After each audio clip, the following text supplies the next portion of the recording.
আসসালামু আলাইকুম। আমাদের অনেক শুভাকাঙ্ক্ষী, তাদের অনেকের ফোন পেয়েছি কালকে থেকে এখন পর্যন্ত। অনেকে টেক্সট করেছেন, অনেকের ফোন ধরেছি, অনেকের ফোন ধরি নাই। মানসিকভাবে তো একটু নিশ্চিত বিধ্বস্ত অবস্থাতে আছে, অস্বীকার করার কিছু নাই। এখন প্রশ্ন হইল যে গতকালকে আপনাদের বাংলাদেশ সময় যখন দুপুর 12টা, আমাদের তখন এখানে আপনাদের এখানে যখন দুপুর এই রাত 12টা, আমার এখানে তখন দুপুর 1টা বাজে। তো আমার 1টায় আপনার 12টা বাজে। আমি রাত আপনাদের দুপুর 12টায় সম্ভবত কাছাকাছি একটা সময় সব শেষ আপনার করেছিলাম, লাইভ করেছিলাম। তারপরে ঘুমাতে গিয়েছি, পরিস্থিতি দেখলাম, বুঝে টুঝে যেটুকু বুঝলাম বুঝা তারপরে ঘুমাইতে গেলাম। ঘুম থেকে উঠা কিছুক্ষণ আগে লম্বা একটা ঘুম দিয়েছিলাম, উঠা নাস্তা টাস্তা করলাম। উঠা তারপরে চিন্তা করলাম যে আমাদের অনেক শুভাকাঙ্ক্ষী আছেন, তারা অনেক হতাশায় আছেন, তাদের জন্য কিছু কথা বলা দরকার। সেই সাথে যারা অনেক খুশি, যারা অনেক ধরনের মজার ট্রল করছে, তারপরে মজাক নিচ্ছে আর কি, তো এরকম কিছু লোকজন আছে, তাদের ব্যাপারে কিছু কথা বলার জন্যই আসলে আসা।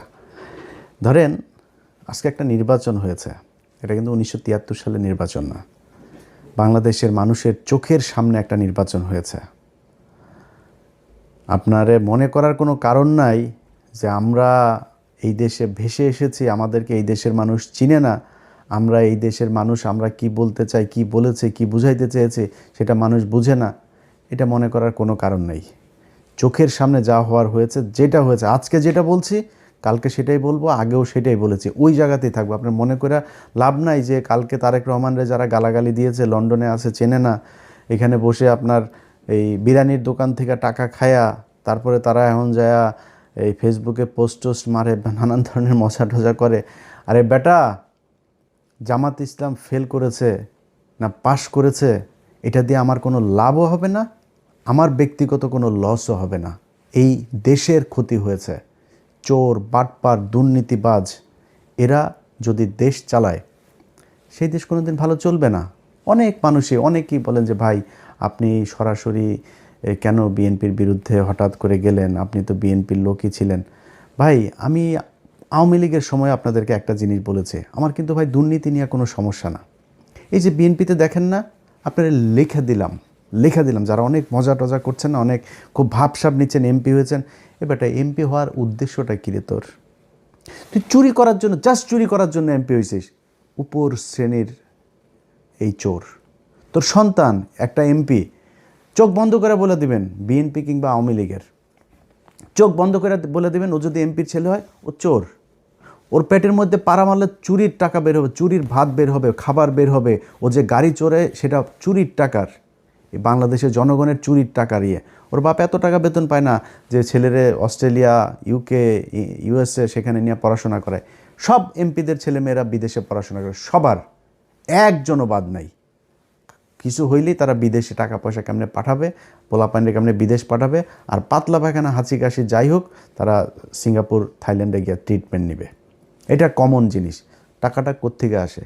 তোরা চোর, বাংলাদেশে এই চুরি করে তারপরে রাজনীতি করে। কিন্তু এটা নিয়ে কিছু বলতাম না, কারণ চুরি করে আপনি যদি নাকি এখন থামাইতে যান, এটা থামাইতে পারবেন না। বা এটা একদম ইস্টাবলিশ হয়ে গিয়েছে যে এরা চুরি করবেই, এটা এইভাবেই চলবে। কালকে একজনকে আমি বলছিলাম যে কোনো এক পুলিশ অফিসারের আপনার সাথে কথা হচ্ছিল, আমি তার বললাম যে ভাই, ওনার সাথে কথা বলার সময় ভাবি আবার পাশে থেকে বলছে যে ভাই কী অবস্থা, সেই মাঝে মধ্যে কথা টথা হয়। তা আমি ভাবি সালাম, এই ভাই তো ভোটটা দিবে না, দাঁড়িপাল্লায় আপনি কিন্তু দিবেন। তো উনি এই বলল, ওনার হাজব্যান্ড আমার আবার বলল যে কয় ভাই আমরা দাঁড়িপাল্লায় ভোট দিতে পারবো না, এটা আমাদের এই উপরের একটা হয়েছে, সিদ্ধান্ত হয়েছে যে আমরা এই দাঁড়িপাল্লায় ভোট দেবো না, ধানের শীষ। আমি বললাম ভাই কেন এটা এত হলেন? কয় না ভাই আমরা এটা যদি তার দাঁড়িপাল্লা যদি আসে তাইলে আমাদের সমস্যা হবে। মানে বুঝছেন তো, ওই ঘুষ খাবে, ওইটা ও একদম এই মাইন্ডের ভিতরে, মাথার ভিতরে ঢুকিয়ে রেখেছে যে ও ঘুষ খাইয়েই মরবে। ওর ঘুষ দিয়েই চলতে হবে, ও সৎ হবে, এই চিন্তাভাবনা ওর মাথার ভেতরে নাই। এ নাকি তার আরও ঊর্ধ্বতন কিছু অফিসার সহ নাকি তারা এই করেছে, না জামাত ইসলামরা আসতে দেওয়া যাবে না। এই হয়েছে গিয়া মানে বাংলাদেশের অবস্থা। এই জায়গা থেকে আপনি রাতারাতি চলে আসবেন, এটা সম্ভব না। এরা করে, আরে বাবারে বিএনপি এসেছে, বিএনপি তোর সমস্যা কি? তোর লাভটা কি? ধান্দাবাজি করবি এখানে বসে বিরিয়ানির দোকান থেকে টাকা খাইতি, এখন ওইখানে যায় বাংলাদেশে যায় 5 স্টার হোটেল, ওই যারা টেম্পু থেকে টাকা টুকা উঠাবে ওদের কাছ থেকে তোরা চান্দা নিয়ে খাবি। এটাই তো একটা টেলিভিশনে যায় না বসবি, এরপরে ওইখান থেকে বসে তারপরে ধান্দাবাজি করবি বিভিন্ন জায়গায়। তোর এই যে এমপির কাছে যে এলাকার পোলাপান যে যায় টাকা পয়সাগুলি দেয়, এটা কিসের টাকা? যে ভিক্ষা করে ওর টাকাও তোদের পেটে যায়। এই যে এমপিদের পোলাপান যারা আছিস, তোদের পেটের মধ্যে ভিক্ষা করে ফুটপাতে বসা ল্যাংড়া খোড়া যেসব মানুষ যাদেরকে আল্লাহ কোনো না কোনো কারণে প্রতিবন্ধী বানিয়েছেন, এরা হালাল ইনকাম করে। ভিক্ষা হালাল, কিন্তু খুব নিম্নমানের হালাল, কিন্তু হালাল, এটা হারাম না। সেই মানুষের টাকা তোদের পেটে আসে, কারণ ওই যে ভিক্ষা করে না, ওরা কিন্তু চাঁদা দেয়, চাঁদা না দিয়ে কেউ বসতে পারে না। এই চাঁদার এই টাকাও তোদের পেটে। সো এমপিদের, তোরা এই এমপি হয়েছিস, এই আবার ভোট চুরি করে এত খুশি হয়ে তারপরে এত ভাল লাগে কথা বলতে। আরে বাবারে মনে হয় বিরাট একটা ব্যাপার, বা কি ভাই কি হইলো, আরে বাবা বিশাল ব্যাপার। কি করবি? চুরি করবি? কোনো ভালো উদ্দেশ্য আছে?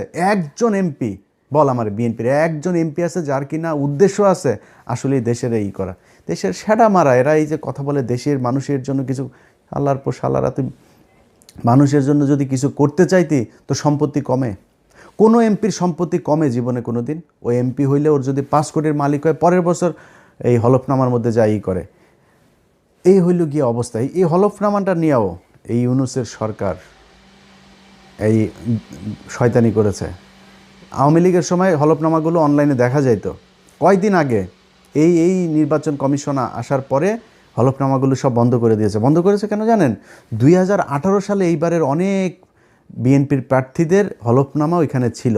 ওই সম্পত্তির হিসাব এই 1.5 বছরে তো মিলবে না। এই 1.5 বছরে তো এক একজন আঙুল ফুলে কলা গাছ হয়েছে, এগুলো তো মিলবে না। তো না মিললে কি হবে? না মিললে তাইলে দেখে ফেলবে, বুঝে ফেলবে, ইচ্ছা করে খুব উদ্দেশ্যপ্রণোদিতভাবে সেই ইয়েটা ওইখান থেকে সরানো হয়েছে, হলফনামাটা। রেজাল্টটার আমি যখন কিনা 12টা পর্যন্ত আপনাদের করলাম, ঘুমাইলাম, তখন পর্যন্ত আপনাদেরকে আমি সব শেষ লাইভে বলেছিলাম যে প্রথমে চারিদিক থেকে দাঁড়িপাল্লা রেজাল্ট আসা শুরু করেছে। আমার 2-1 ফোন করেছে মানে মজা করার জন্য, ভাই টিকিট করেন, দেশে আসতে হবে, সেই। আমি বললাম ভাই দেখেন, এখনও বহুত খেলা বাকি আছে এখানে, এত ইজি না জিনিসটা। এখনও ন্যাশনাল, ইন্টারন্যাশনাল, ডিপ স্টেট, তারপরে হইল গিয়া উত্তর পাড়াটারা যা আছে সব মিলে তারপরে বহুত হিসাব আছে। তখন নির্বাচন কমিশনের যে অ্যাপসটা আছে সেখানে দেখাইলো সব শেষ। ওরা দেখিয়েছে দাঁড়িপাল্লা 17 আর ধানের শীষ 12।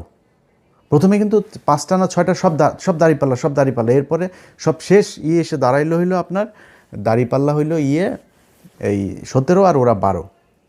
হঠাৎ করে অ্যাপসটা বন্ধ হয়ে গেল। ওইখানে আর কোনো কিছু দেখায় না, কিচ্ছু দেখা যায় না। আমি আপনাদেরকে এখনও দেখাই, সেখানে আপনারা যদি যান, আপনারা নিশ্চয়ই অনেকেই এখানে এই অ্যাপসটার ব্যাপারে আপনাদের জানা আছে। এই যে দেখেন রেজাল্ট শেষ হয়ে গিয়েছে, প্রধানমন্ত্রী বসা যাবে কিছুক্ষণের মধ্যে।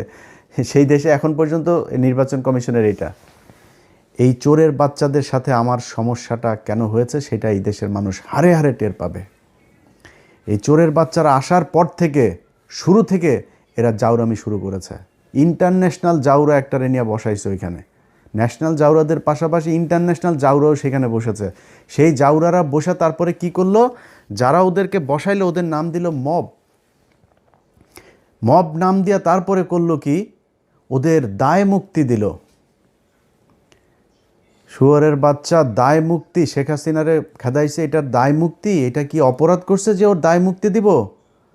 হিটলারের দেশে দায় মুক্তি দেওয়া হয়েছিল, মুসলিনের দেশে দায় মুক্তি দেওয়া হয়েছিল, কয়েকদিন আগে সিরিয়াতে হয়েছে, দায় মুক্তি দেওয়া হয়েছে। জীবনে কোনোদিন কোনো বিপ্লবে দায় মুক্তি দেওয়া হয়? দায় মুক্তি দিলে কি হয় এটা বাংলাদেশেই উদাহরণ আছে। জিয়াউর রহমান ইনডেমনিটি দিয়ে গিয়েছিলেন এই আপনার ইন্ডেমনিটিটা যদিও মুস্তাকের সময় দেওয়া হয়েছিল, সে এক্সটেন্ড করেছিল, সে ওটারে উইথড্র করে নাই, কিন্তু ইন্ডেমনিটি দেওয়া হয়েছিল যে 15ই আগস্টে এটা নিয়ে কোনো বিচার করা যাবে নাই, সেই বিচার হয় নাই। আজকে যে দায় মুক্তি দেওয়া হয়েছে, এই দায় মুক্তি দিয়ে ইউনূস প্রমাণ করে গিয়েছে যে এরা অপরাধ করেছে, এই অপরাধের বিচার করা যাবে না। আমি অপরাধ করি না, আপনি দায় মুক্তি দিবেন কেন? যেদিন দায় মুক্তির কথা বলা হয়েছে, দায় মুক্তি অধ্যাদেশ যেদিন জারি করা হয়েছে, সেদিন এই যে যারা আছে আজকে বিপ্লবী, যারা জুলাই আন্দোলনের নেতৃত্ব দিয়েছিল, এদের ফাঁসির দড়ি রেডি করে গিয়েছে সেদিন থেকে। এরা এসে এখন সুশীল সাজে। একদম শুরুতেই মাহমুদুর রহমান যখন দেশে গেল, মাহমুদুর রহমান দেশে যাবে, তারা মাহমুদুর রহমানের 3-4 দিন দেশে জেলে থাকতে হইল। ওনারা আইন মেনে, তারপরে তুই কোন আইন দিয়ে রে উপদেষ্টা হয়েছিলি আমারে বলতো, কোন আইন তোরে শেখ হাসিনারে দেশ থেকে বার করাইলি? শেখ হাসিনার সংবিধানে কোনো অসাংবিধানিক, কোনো অনির্বাচিত সরকারের কোনো অস্তিত্ব আছে?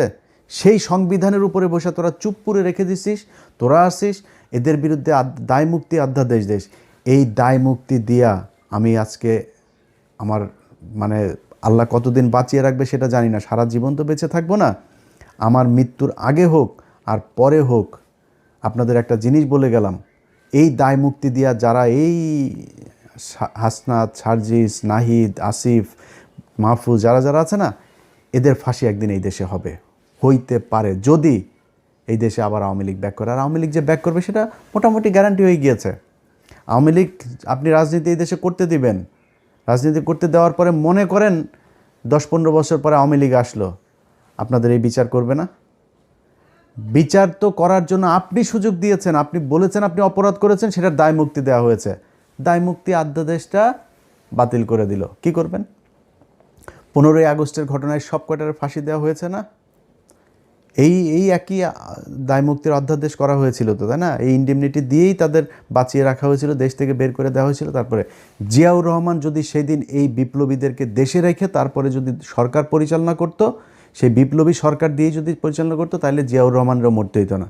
জিয়াউর রহমান এই একই পাকনামি করে তারপরে তাদেরকে, মেজর ডালিম যিনি এখন বাইরে আছেন, যদি আধা ঘন্টা তার সাথে কথা বলেন, তাহলে 29.5 মিনিট জিয়াউর রহমানের গালাগালি করে উনি। বিশাল ক্ষোভ তার, প্রচণ্ড ক্ষোভ, অনেক ঘৃণা আমার দেশের প্রতি। কারণ এই দেশ তারা বাঁচিয়ে গিয়েছেন, এই বীর যোদ্ধাদেরকে আমাদের দেশের মানুষ সম্মান করতে পারে নাই, এই জন্য আজকে দেশের এই অবস্থা। আপনারা এখন দাঁত কেলায়া তারপরে হাসেন, আরে বাবারে বাবারে বাবা, কত নির্লজ্জ হইলে একটা মানুষ। আরে বেটা, মানুষ জানে না আমরা কারা, আমরা কি কথা বলি আমরা জানি না। তো একজন আমার একটু আগে বলতেছে যে ভাই আপনি বিএনপির বিরুদ্ধে একদম এইভাবে অলওয়ে কেন গেলেন? এবারটা বিএনপির বিরুদ্ধে যাই নাই, বিএনপি যে চাঁদাবাজি করে, চাঁদাবাজি করেই খাবে, এটা আমরা জানি। আমি আওয়ামী লীগ আমলে বলেছি এই কথা, যে বিএনপি যদি 15 বছর সুযোগ পায়, তাহলে আওয়ামী লীগের চেয়েও ভয়ঙ্কর অবস্থা ধারণ করবে দুর্নীতির দিকটা। খালি জিয়া পরিবারের প্রতি সম্মানটা কেন? জিয়া পরিবারের প্রতি সম্মান একটাই কারণ, সেটা হচ্ছে যে ভারতের বেলায় তারা এই ভারত তার বাবাকে মেরেছে, ভারত তার মাকে মেরেছে, হইতে পারে এই ভারতের হাতে তারও মৃত্যু হবে। সো এই ভারত আপনার তার পরিবারের শত্রু।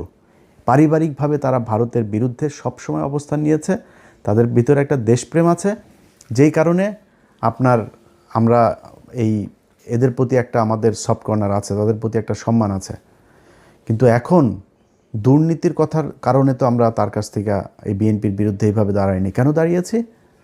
তিনি হঠাৎ করে এসে এখন বলছেন শেখ হাসিনার পরিবারের লোকজন চাইলে রাজনীতিতে ফিরবে। তারপরে আপনার হইলে আওয়ামী লীগ নাকি ওনাদের ভাই ভাই, নির্বাচিত হইলে সব মামলা তুলে নেবেন। আওয়ামী লীগের লোকজনের প্রতি কোনো ক্ষোভ নাই, তাদের কোনো কিছুই হবে না। তো সেটা যদি হয়, এখন হয়েছে, এখন সেটা হয়তো হবে।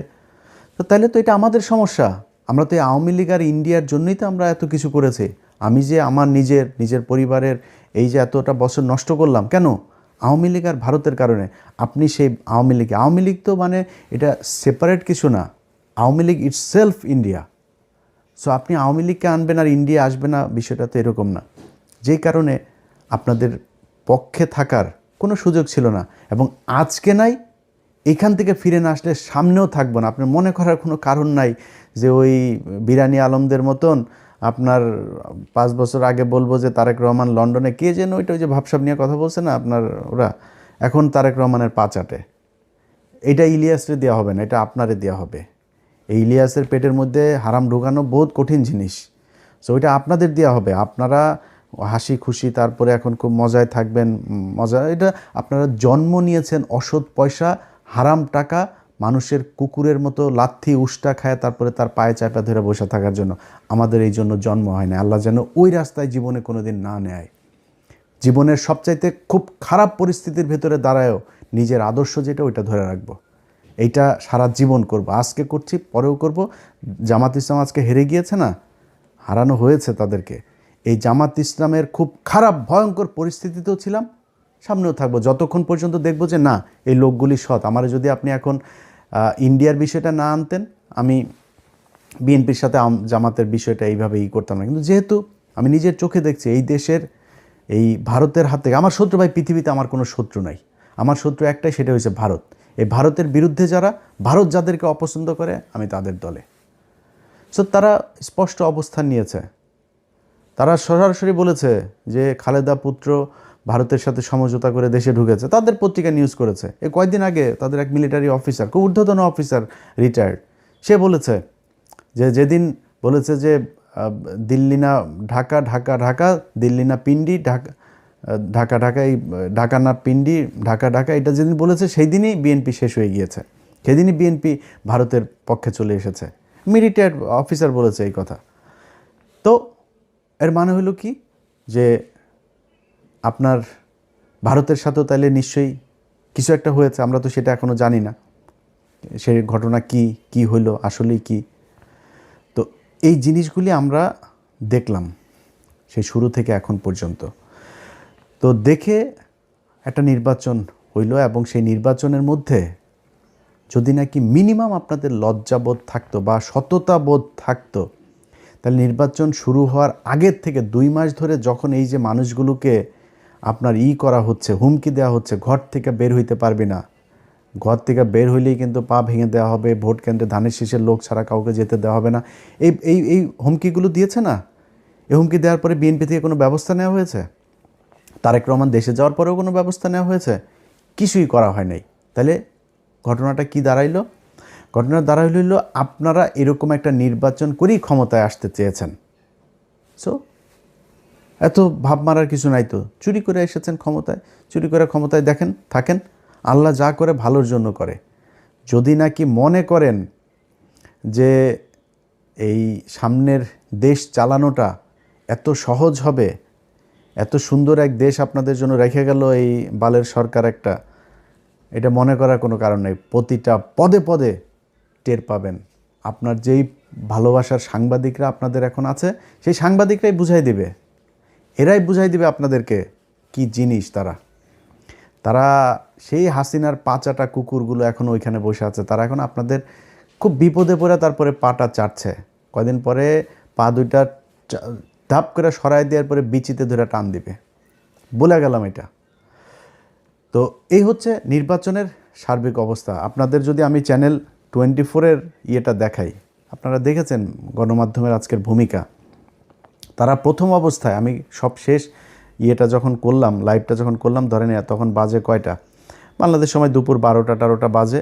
ওই সময়টাতে দেখেন তারা কি করলো, নিউজ করছে শুধু বিএনপির, শুধু বিএনপির। আরে আমার তো মানে মূল ছিল যে খবরটা জানা, যে চুয়াডাঙ্গার অবস্থাটা কি, যে চুয়াডাঙ্গায় কতজন এই শরীফের বিরুদ্ধে যে দাঁড়িয়েছে মাসুদ পারভেজ রাসেল, তার কী অবস্থা। ওনার আবার ওইখানে আমার কিছু সম্পৃক্ততা আছে, যেই কারণে আমার এটা নিয়ে খুব আগ্রহ ছিল। রাত 12টার ভেতরে উনি রেজাল্ট পেয়েছেন। মানে এই রেজাল্ট পাওয়ার পরে সেই মাসুদ পারভেজ রাসেলের নিউজ হয়েছে হলো চ্যানেল 24-এ এখন থেকে 2 ঘন্টা আগে। তারপরে ওইখানে ছাড়াও গত 3 ঘন্টার মধ্যে আপনি যদি নাকি রেজাল্টগুলো দেখেন এখন বেশিরভাগ জামাত যাচ্ছে। দেখেন রাজশাহী 4 আসনে আব্দুল বারী সরকার, তিনি 1,15,000 পেয়ে বিজয়ী হয়েছেন। তারপরে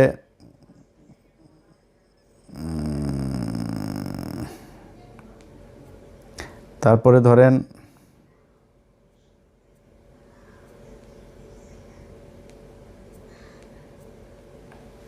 আচ্ছা, অ্যাডভোকেট রুহুল আমিন চুয়াডাঙ্গা 2 আসন থেকে বিজয়ী হয়েছেন। তারপরে হইল গিয়া রাজশাহী 1 আসনে বিজয়ী হয়েছেন মোহাম্মদ মুজিবুর রহমান, 1,71,000 ভোট পেয়েছেন। মোহাম্মদ আফজাল হোসেন কুষ্টিয়া 4 আসনে পেয়েছেন, 2 ঘন্টা আগের নিউজ। কুষ্টিয়া 3 আসনের বিজয়ী হয়েছেন মুফতি আমির হামজা। তারপরে ঢাকাতে দেখেন, ঢাকাতে এই খবর তারা বহু আগে পাইতো, ঢাকার রেজাল্ট বেরোতে কেন এত সময় লাগবে। আতাউর রহমান বাচ্চু নড়াইল 2 আসনে পেয়েছেন দাঁড়িপাল্লা। তারপরে আপনার নামগুলো মনে রাখেন। তারপরে দাঁড়িপাল্লার অধ্যক্ষ আব্দুল হালিম বাগেরহাট 4 আসনে পেয়েছেন। তারপরে বাগেরহাট 2 আসনে বিজয়ী হয়েছেন শেখ মঞ্জুরুল হক রাহাত ভাই। ঢাকা 5 আসনে দাঁড়িপাল্লা বিজয়ী হয়েছেন। দেখেন ঢাকা 5 আসনে কেন এখন রেজাল্ট আসতে হবে? 3 ঘন্টা আগে রেজাল্ট দিয়েছে সিরাজগঞ্জ 4 আসনে রফিকুল ইসলাম ভাই। তারপরে হইল গিয়া ওই যে হাবিবুর রহমান নামে বাটপার আছে যে একটা, এই বাটপার ফেল করেছে আবু তালেব মণ্ডল ভাইয়ের কাছে পাবনা 4 আসনে। তো এনারা এই খবরগুলো এখন দিচ্ছে। আপনাদের মনে আছে শুরুতে যখন তারা বিএনপির খবরগুলো সব দিচ্ছে, আমি আমার সব শেষ লাইভ যেটা করলাম, আমি আমার লাইভে এই নামগুলো বলে গিয়েছি না? এই যে রাহাত ভাইয়ের নাম বলে গিয়েছি না? এই যে চুয়াডাঙ্গা 2টা আসন, এই যে মুফতি আমির হামজা সহ কুষ্টিয়া 3টা আসনের কথা, বাগেরহাট আসনের কথা, এগুলো বলে গিয়েছি না? সেই রেজাল্ট এখন আসছে। কেন আসছে? এখন কেন আসছে? এখন ওনাদের যেই মানে লিমিট যেটা ছিল সেই লিমিট পূরণ হয়ে গিয়েছে। টার্গেট পূরণ হয়ে যাওয়ার পরে এখন গড়পড়তা এখন যা এখন যে যেমনি লবিং টবিং করে যার মতো করে পারছে সেই সেটা নিচ্ছে। তো এখন আবার একদম না দিয়ে তো আর পারা যায় না। যে জায়গায় পারেই না, ওই পোলিং এজেন্ট যারা ছিল তারা কোনোভাবেই নাসুর বান্দা হয়ে তারপরে দেখছে যে এটা ঝামেলা করা যাবে না, ওই জায়গাগুলোতে এখন আসন দিয়ে। আর এখন তো আসন এই কটা আসন তো দিতে হবেই, 2/3 হয়ে গিয়েছে, আর কি দরকার? এইভাবে নির্বাচনটাতে করা হয়েছে। তো এরপরে এখন সারা দেশের মানুষের ধরেন একটা ক্ষোভের জায়গা আছে। যেমন আমি নিজে ঢাকা শহরের অনেক জায়গায় অনেক অনিয়ম, সারাদিন বহু অনিয়ম হয়েছে, অনেক জায়গায় এজেন্টকে থাকতে দেওয়া হয়নি, অনেক জেলাতে পুরো মানে সব কেন্দ্র দখল করে তারা করেছে। কোনো টেলিভিশন পত্রিকা সেগুলো নিউজ করেনি, কিন্তু জামাত ইসলামও দলগতভাবে সেটার কোনো প্রতিবাদ সেরকম শক্তভাবে করে নাই এবং সেটাকে পাত্তাও দেয়নি। তো আমি মনে করেছি হয়তো জামাত ইসলাম যেহেতু তাদের তো নিশ্চয়ই লোকজন আছে, তারা নিশ্চয়ই ওই হিসাব রাখছে যে কোথায় কি হচ্ছে, যতটুকু সহনশীলভাবে তারা সেটা করছে। কিন্তু না, পরে দেখা গেল সেই ইয়েগুলোতে, যেমন আপনার ভোলাতে যে অধ্যক্ষ আপনার নজরুল ইসলাম, দেখেন তাকে মানে একদম জোর করে হারানো হয়েছে, তারপর অনেক ভোট পেয়েছে খুব কাছাকাছি ব্যবধানে। আপনার এই যে ভোলার আরেক আসনে ওই যে হাফিজ গিয়াসউদ্দিন আল মামুন, হাওয়া ভবন মামুনের যেই ভাই হাফিজ ইব্রাহিম, খুব কাছাকাছি ব্যবধানে সে জয়ী হয়েছে। কত মানুষ ভোট দিয়েছে ওইখানে। ত্রাসের রাজত্ব, মানুষকে ঘর থেকে বেরোতে দেয়নি। সকালবেলা গিয়ে আগের দিন রাতে গিয়ে বলে এসেছে যে পাড়ায় যে মানুষগুলি দাঁড়িপাল্লায় ভোট দিবে তারে ভোট দিবে না এরকম জানে, সবাই বাড়িতে গিয়ে হুমকি দিয়ে আসা হয়েছে। আমার যে ফেসবুকে আপনারা এই ভিডিও দেখছেন, এই ফেসবুক পেজের মধ্যেই দেখবেন কত শত ভিডিও আমি আপলোড দিয়েছি। এগুলো কি কোনো অনিয়ম না?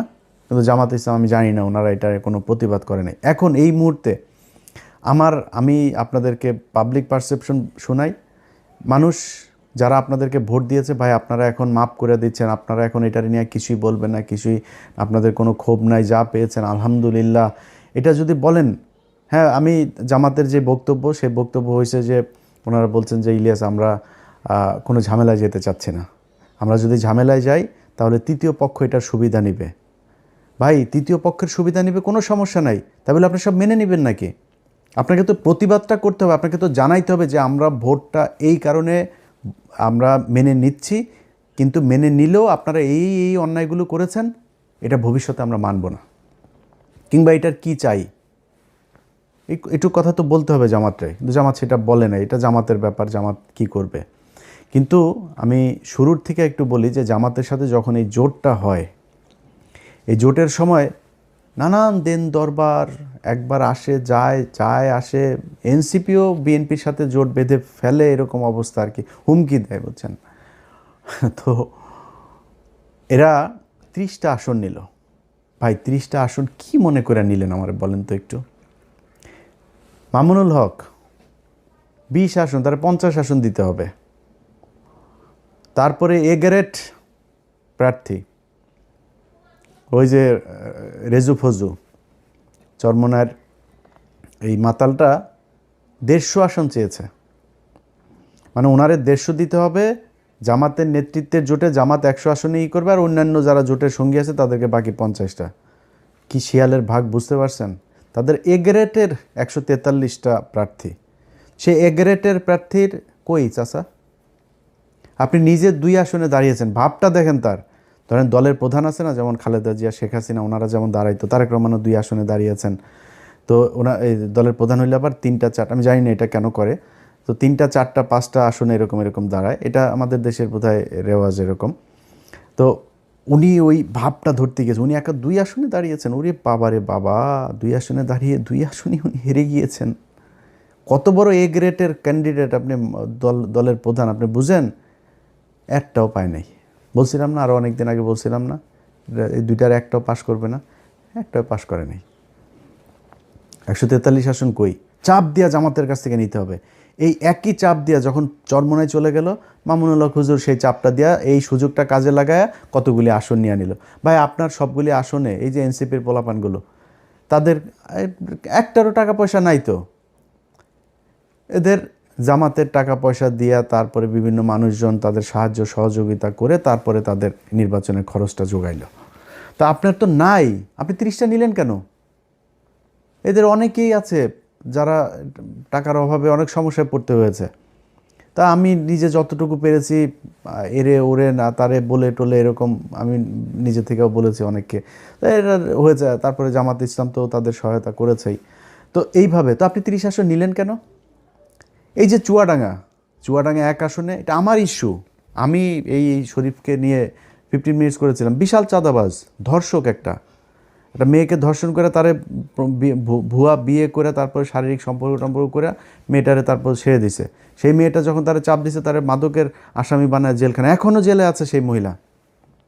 সেই মহিলা একজন বিএনপির কর্মী, তার ভাই বিএনপি আওয়ামী লীগের সময় অনেকবার জেল খেটেছে, অনেক নির্যাতন সহ্য করেছে, অনেক মামলা আছে তার নামে। সেই ছেলেটার বোনটাকে আপনার, ওর বোনটাও জামাত এই বিএনপি করতো, একই সাথে রাজনীতি করতো, গান গায় মহিলা। সেই গানের শিল্পীটাকে আপনার জেলখানায় নিয়ে রেখে দিয়ে এখনও সে জেলে। এগুলোর কারণে আমি বিএনপিকে, আমি তারেক রহমানকে বলেছি, বিএনপির সর্বোচ্চ নীতি নির্ধারণীর কাছে আমি এই চুয়াডাঙ্গা 1 আসনের এই প্রার্থীর, আমি কোনো নির্দিষ্ট কোনো প্রার্থীর কথা বলি না, আমি বলছি এরে সরান। এটা নিয়ে বিএনপির সাথে এবার আমার প্রথম ঝামেলার শুরু। আমার 5 দিন পরে তারে মনোনয়ন দিয়েছেন। এত ঘাটতারামো করা তো ভাই ভালো না, তাই না। তার মান দিয়া তারপরে কি করেছেন এখন দেখেন অবস্থা। এইখানে জামাত ইসলাম চেয়েছিল মোল্লা ফারুক নামে এক ছেলের দিতে, এর না আছে এলাকায় কোনো প্রভাব, না আছে কোনো ভোট, না আছে পরিচিতি, কিছু নেই, ঢাকায় থাকে। সে যায় আক্তারের বন্ধু, এই জন্য তারা জামাত ইসলাম দিবে। আমি জামাত ইসলাম বলছি যে ভাই এটা দিতে হবে, এটা আমার আসন, আমারে দিতে হবে, এটা আমি চাইলাম। আমি চাই নিয়ে তারপরে এই অ্যাডভোকেট মাসুদ পারভেজ রাসেলকে এটা করেছি যে আপনি নির্বাচন করবেন। বিশাল ব্যবধানে জিতেছে সেখানে চুয়াডাঙ্গা 2টা আসনই জামাত পেয়েছে, সেখানে নিয়ে দেওয়া হলো। ওখানে যদি ওই ছেলের দেওয়া হইতো 100% সে হাঁটতো। আমি আলেম সাহেব নাম বলে আর চাকরি হারাইতে চাই না, আলেম সাহেব আপনার জোটের সঙ্গী বিএনপির প্রার্থীর কাছ থেকে মাত্র 1 কোটি টাকা নিয়েছে। 1 কোটি টাকা নিয়ে সিট বেঁচে দিয়েছেন তিনি। ঠিক আছে ভাই আপনি করেন, আমি আমার মতো চুপচাপ থাকবো। এই হইল অবস্থা। তো আপনারা এই যে এতগুলো আসন নিয়ে তারপরে জামাত ইসলামের এটারে নষ্ট করলেন, এটা করা তো ভাই ঠিক হয় নাই। এটা করাতে আপনারও ক্ষতি হয়েছে, তাদেরও ক্ষতি হয়েছে। এই যে আজকে মামুনুল হক তিনি আপনার করছে, এই কান্নাকাটি করছেন, এখন তারা জোর করে করছেন। ভাই আপনার তো লোক নাই। আমি ঢাকা শহরের মতো জায়গায় অনেক জায়গায় শুনেছি যে মানে বেশিরভাগ সব জায়গাতেই 3জন 4জন করে তাদের লোক, এখানে এদের 1জন লোক, কোথাও লোকই নেই। তাদের বাইরে বুথ করা হয়েছে 3টা 4টা বুথ, তাদের বুথের ভেতরে পানি টানি খাবার টাবার বিরিয়ানি টিরানির অভাব নাই। আর শিবিরের ছোট্ট একটা বুথ, এইভাবে নির্বাচন করেছে।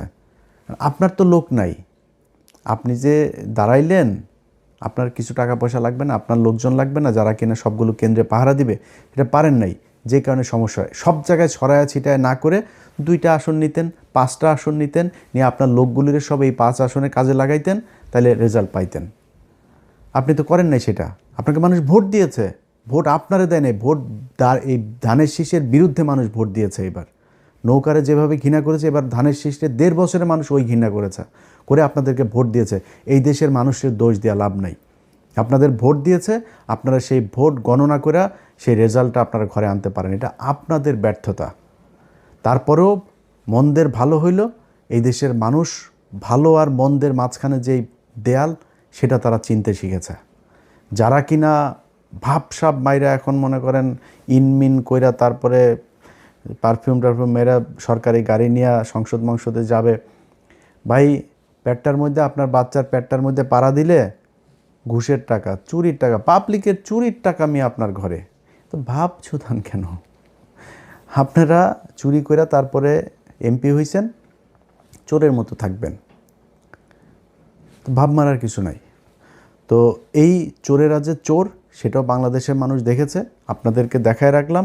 একটু নিজের ছোট মনে হয় না?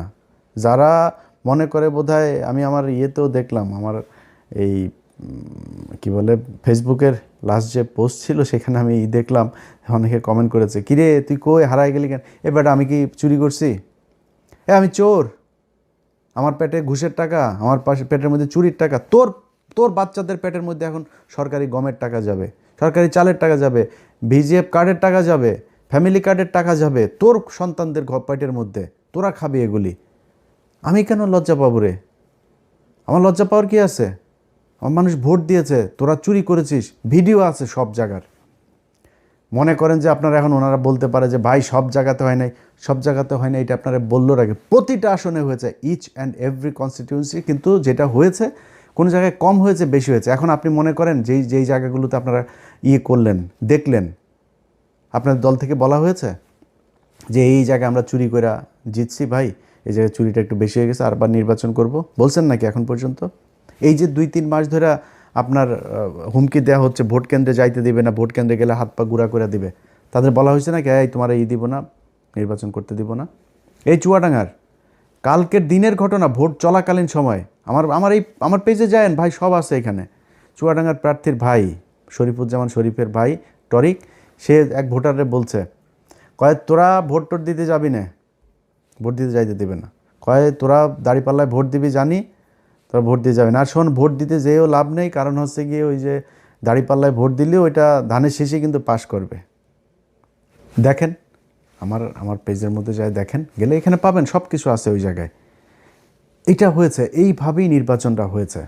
তা আমরা লজ্জা পাবো কেন রে? তোরা চুরি করছিস, চোর, এমনিতে কয়দিন পরে চুরি করবি, ভোটে আসছিসও চুরি করে। হাসিনা ঠিক যেমনি চুরি করতো, তোরা ওইভাবেই চুরি করছিস। তো তোদের সাথে আর হাসিনার সাথে পার্থক্য কী? তোরা না কয়দিন আগে বলতে যে ভোটের অধিকার ফিরায় দিব, তোর এইটার নাম ভোটের অধিকার ফিরায় দেওয়া? যে হাসিনা যেমনি চুরি করতো সেমনি যদি করিস, দেশটারে চালা। আমরা চাই, আল্লাহর কাছে দোয়া করি, একমাত্র যারে কিছু বলি নাই এখনও পর্যন্ত, সেটা হলো তারেক রহমান। তারেক রহমানের প্রতি আমার 2 দিন আগের ভিডিওতে বলেছি যে ওনার প্রতি একটা প্রত্যাশা এই দেশের মানুষের এখনও আছে। উনি দেশ কেমন চালাবেন আমরা জানি না, আশা করি উনি ভালো কিছু করবেন, অন্তত ভারতের ওই ফাঁদ থেকে তিনি বের হয়ে আসবেন। দুর্নীতি তারেক রহমান আপনি নিজে চাইলেও ঠেকাইতে পারবেন, ওইটা আপনার সম্ভব না, কারণ আপনার দলের মোটামুটি সবই চোর, আপনি ওইটা ঠেকাইতে পারবেন, ওইটার সমস্যা নেই, ওইটা আমরা মাইন্ড করি না। আপনি করবেন, ভারতের বিষয়টা একটু মাথায় রাখেন, এইটা আপনার কাছে অনুরোধ থাকলো, তাইলে আপনার বিরুদ্ধে কখনোই কিছু বলবো না। তো ওনাদের এই জায়গাগুলোর বিষয় নিয়ে আমাদের অনেক ছিল, চুরি টুরির এই বিষয়গুলো নিয়ে, যেগুলোর কারণেই আমরা আজকে সারাদিনই, আপনার নির্বাচনের সারাদিনই আপনাদেরকে সেই জিনিসগুলো দেখিয়েছি। দেখানোর পরে সেটার কোনো প্রতিকার হয়নি, বরং নিয়ে আসা হয়েছে। তো চোরেদের জন্য শুভকামনা থাকলো। আপনারা 12 তারিখের পরে 13 তারিখ থেকে, আজকে সেই 13 তারিখ শুরু হয়েছে, আশা করি আজকে থেকে নিয়মিত আপনারা চাঁদাবাজি করবেন। আপনার পেটের, আপনার সন্তানের পেটে, বউয়ের পেটে, ঘরের সবটার পেটের মধ্যে এই চাঁদাবাজির টাকা থাকুক, এটা আপনাদের দোয়া করি। এটা আপনারা জাতীয় খাবার হিসাবে, আহার হিসাবে নিয়েছেন, খান, ভালো থাকেন। কিন্তু আমাদের জায়গা থেকে আমরা যেইখানে ছিলাম সেইখানেই আছি। জামাত ইসলাম যদি পচে গলে গন্ধ হয়ে যায়, তাও এইটুকু জানি যে জামাত ইসলামের কোনো লোকের দিয়া মানে হইতে পারে একটা জামাত ইসলামের লোক ওই একজনের আপনার পরকীয়া করতে গিয়ে ধরা পড়ে নাই, জামাত ইসলামের লোক খারাপ করতে মানে শয়তানে তারা ধরবে না, এটা করে। কিন্তু একজনের পরকীয়া করতে যায় ওই নেতা জামাত ইসলামের জীবনে আসা কোনো দিন আর কোনো পথ পাবে না। ধান্দাবাজি করবে, চাঁদাবাজি করবে, টেন্ডারের টাকা মেরে খাবে, দলের টাকা মেরে খাবে, সরকারের টাকা মেরে খাবে, জীবনে কোনোদিন দলে এসে সে চান্স পাবে না। শিবিরের কোনো ছেলে যা ইপটিজিং করেছে, কোনো মেয়ের সাথে যা ইসলামী ছাত্র সংস্থার এক মেয়ের সাথে যা প্রেম করেছে, দুইটাই বহিষ্কার দল থেকে, এটা সম্ভব না।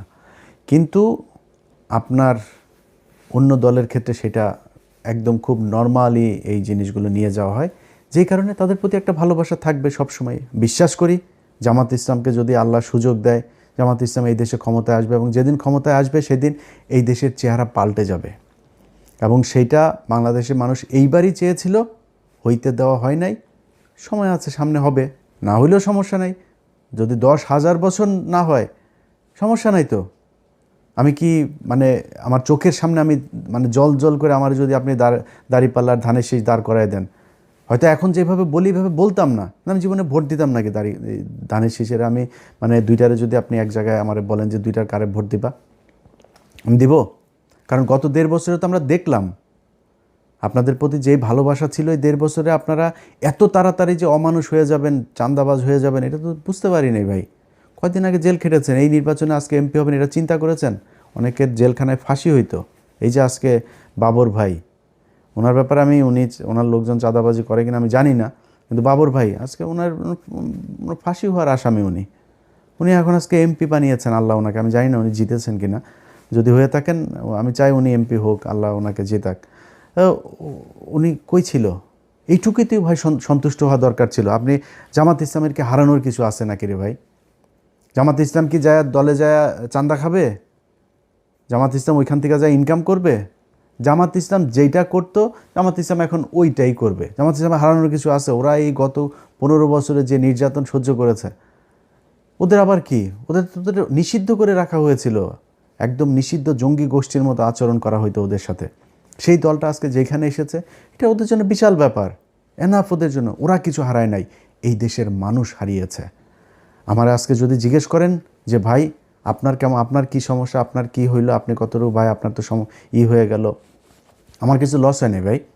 আল্লাহর রহমতে আর্থিকভাবে আল্লাহ যথেষ্ট সচ্ছল রেখেছেন, আল্লাহর রহমতে ভালো আছি, আল্লাহ সুস্থ রেখেছেন, হাত পা দিয়ে কাজ করে খাইতে পারি, এটা এনাফ। কিন্তু সমস্যাটা কি হয়েছে জানেন? যেটা গতকালকের ভিডিওতে বলেছিলাম, নির্বাচনের আগের দিনে যে ভিডিও, যে কিছু কাজ ছিল যেই কাজগুলোর জন্য এই ইউনূস সরকারের সাথে আমার সব সমস্যার শুরু। সেটা হচ্ছে এই যে বিডিআরের লোকগুলোরে তাদেরকে কথা দিয়েছিলাম যে ভাই যদি জামাত ইসলাম আসে আপনাদের জন্য সর্বোচ্চ করব। এই যে আলেমগুলো আছে, এই আলেমগুলোরে বলছিলাম, তারেক রহমান আপনার কাছে একটা অনুরোধ করি, যদি কেউ পারেন, আমি তারেক রহমানের সমালোচনা করলে যারা পাঠান তাদেরকে বলবো যে একটু তারেক রহমান রে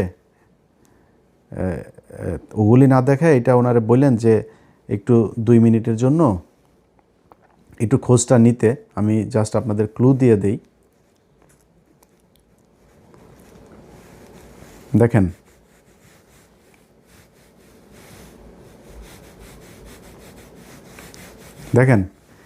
এটা আপনাদেরকে আমি দেখাই। আমি জানি না আপনার দেখা যাবে কি না। আচ্ছা, এই যে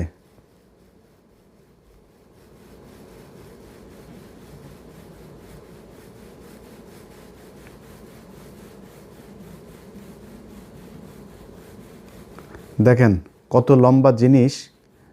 এই জিনিসটা যেটা দেখলেন না, আরও আছে, আরও অনেক আছে, আরও অনেক অনেক অনেক, প্রায় 1,500 মানুষের তালিকা এখানে। এই মানুষগুলো এখনও জেলখানায় আছে। মামুনুল্লাহ খুজুর, আপনি যে আজকে এমপি হওয়ার জন্য যে তোড়জোড়টা করছেন না, আপনি এই জেলখানায় যারা আপনার পা ধুইয়া দিত, নিজের বাসা থেকে খাবার নিলে নিয়ে আপনারে দিয়ে আসতো, আপনার ভোর রাতে উজু করার জন্য যা পানি নিয়ে এসে দিত, সেই মানুষগুলো এখনও জেলখানায় আছে হুজুর। খোঁজ নেন নাই আপনারা। 1.5 বছর আপনি এই আফগানিস্তান ঘুরতে যান, জেলখানার মানুষগুলোরে ছাড়াইতে পারেন নাই। এটার নাম জেহাদও না, এটার নাম ইসলামও না, আপনারা করেন নাই। তো যে দুইটা জিনিস বললাম, আমার বাংলাদেশের যত প্রভাবশালী, এটা সেনাপ্রধান হোক আর ইউনূস হোক, আসিফ নজরুল হোক, সবার সাথে আমার গ্যাঞ্জাম বেঁধেছে দুইটা জিনিস নিয়ে। সেটা হলো বিডিআরের এই লোকগুলোকে, এটা কেন জানি মায়া লাগে এদের জন্য। এখন কী বলবো বলেন, আরে আলেম এই দুইজন আর আরেকটা জায়গা আছে, সেটা হইলো যে ওই যে ফেনীতে 16 জন মানুষ কন্ডেম সেলে পড়ে আছে, তাদেরকে এই বনজ কুমার একদম আপনারা তদন্ত করেন আবার আপনার মতো, আমি আমার মতো তদন্ত করেছি, 15 মিনিটস করেছি, সেখানে দেখিয়েছে সেগুলো কি হয়েছে। যদি পারেন ওই মানুষগুলোরে একটু ছেড়ে দিন। আর আরও কিছু জিনিস আছে, এই যে প্রথম আলোর ঘটনায় কিছু মানুষকে এখানে জেলখানায় নেওয়া হয়েছে, এই মানুষগুলোরে ছেড়ে দিন। এই মানুষগুলোর কেউ এটার সাথে জড়িত না, আমার নামে মামলা দিয়ে রাখেন। এই মানুষগুলোর এখানে তারা ফেসবুকে একটা পোস্ট করেছে, একটা পোস্ট শেয়ার করেছে, সেই কারণে তাদেরকে নিয়ে তারপরে এখন একটা করে তারপরে বিচার করার চেষ্টা করা হচ্ছে। এই খুশিটা প্রথম আলোরে করতে যায় না তারেক রহমান।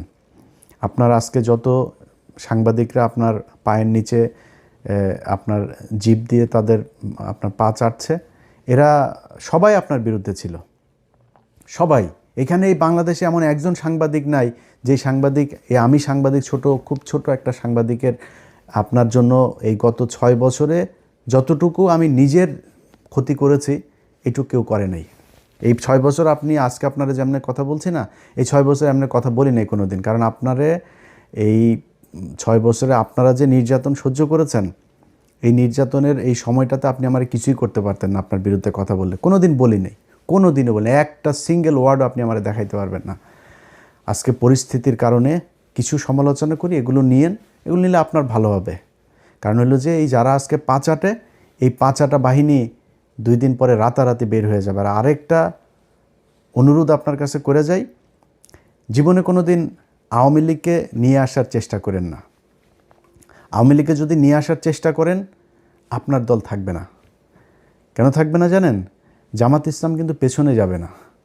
জামাত ইসলাম যেখানে এসছে এখান থেকে সামনে যাবে। আমি এবার একটা খুব কুবুদ্ধি দিয়েছিলাম জামাতের আমিরকে। আমি তাদের বলেছিলাম যে হুজুর আপনি একটা কাজ করেন, আওয়ামী লীগকে নির্বাচনে আসতে দেন।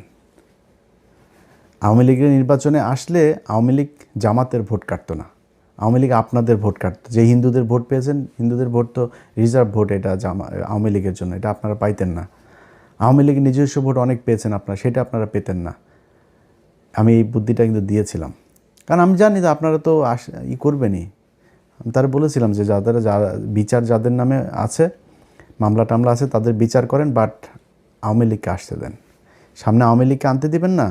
এই দেশে আপনাদের দুই চেতনার, আপনারাও তো নাকি 71-এর চেতনার দল, এখন আগে জানতাম না, এটা নতুন করে জানতে পারছি। তো আপনাদেরকে যারা চেতনার দল আর আওয়ামী লীগ চেতনার দল, এই দুইটার মধ্যে একটা থাকবে, দুইটা থাকতে পারবে না। জামাত অন্য লাইনের, ওই লাইনের লোক যারা, তারা জামাতের পেছনেই থাকবে। যাই হোক, ভিডিওর শেষে বাংলাদেশের মানুষের জন্য একটা বাংলাদেশের মানুষের কাছে আসলে ক্ষমা চেয়ে নিচ্ছি যে আপনাদেরকে বিশাল স্বপ্ন দেখিয়েছিলাম, সেই স্বপ্ন বাস্তবায়ন করতে পারি নাই। কেন পারি নাই সেটাও আপনারা জানেন। আপনারা ভোট দিয়েছেন কি দেন নাই, এটা আপনি নিজেকে জিজ্ঞেস করেন। আমরা একটা নীরব বিপ্লব দেখেছি এই দেশে। মানুষ জোর করে এসে 6টা থেকে এসে আপনার ভোট কেন্দ্রে এসে দাঁড়িয়ে থেকেছে। মানুষ ঝগড়া করেছে ভোট কেন্দ্রের ভেতরে 8-10 জন বিএনপির ক্যাডারদের সাথে তারা তর্ক করে নিজের ভোট নিজে দিয়ে এসেছে, এগুলো আমরা দেখেছি। সো আপনারা আপনাদের দায়িত্ব পালন করেছেন। আমার আসলে দায়িত্ব তো, আমি তো আর কোনো রাজনৈতিক দল না, আমি মাঠেও নাই। আমার না বলবো জামাত ইসলাম দায়িত্বটা খুব ভালোভাবে, বোধহয় এই দায়টাও জামাত ইসলাম আমার মনে হয় তারা নেবে, এবং আপনাদের কাছে জামাত ইসলামও নিশ্চয়ই এই ক্ষমাটা চাবে। আর জামাত ইসলামের জন্য শুভকামনা থাকলো। তাদের সততা যতদিন আছে, এই সততা নিয়ে তারা বাংলাদেশের মানুষের পাশে থাকবে, এটাই অনুরোধ থাকবে। আবারও সবাইকে শুভেচ্ছা জানিয়ে, ভালোবাসা জানিয়ে, নতুন একটা বাংলাদেশ, যে বাংলাদেশটা অন্তত হাসিনার মতো হবে না, এমন একটা বাংলাদেশ দেখতে চাই।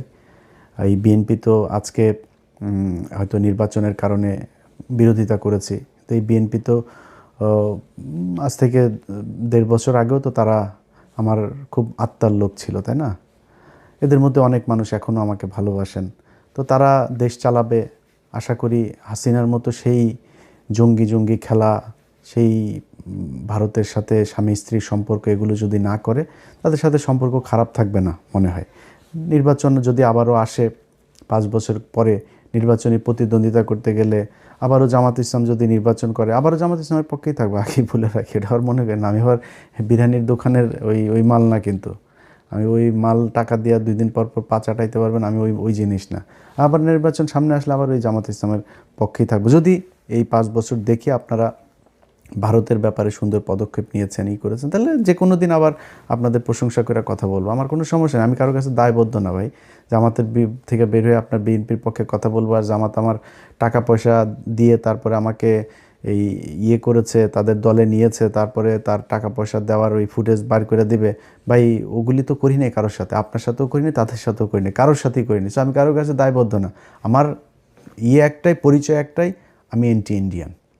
ওই জায়গাতে আপনি যখন বলবেন আওয়ামী লীগরে আনবেন, ইন্ডিয়ার সাথে ভালো সম্পর্ক হবে, তারপরে আপনার ইন্ডিয়ান পত্রিকাতে আপনার কি বলে করবে, প্রশংসা করবে, তখন আমি বুঝবো সামথিং রং।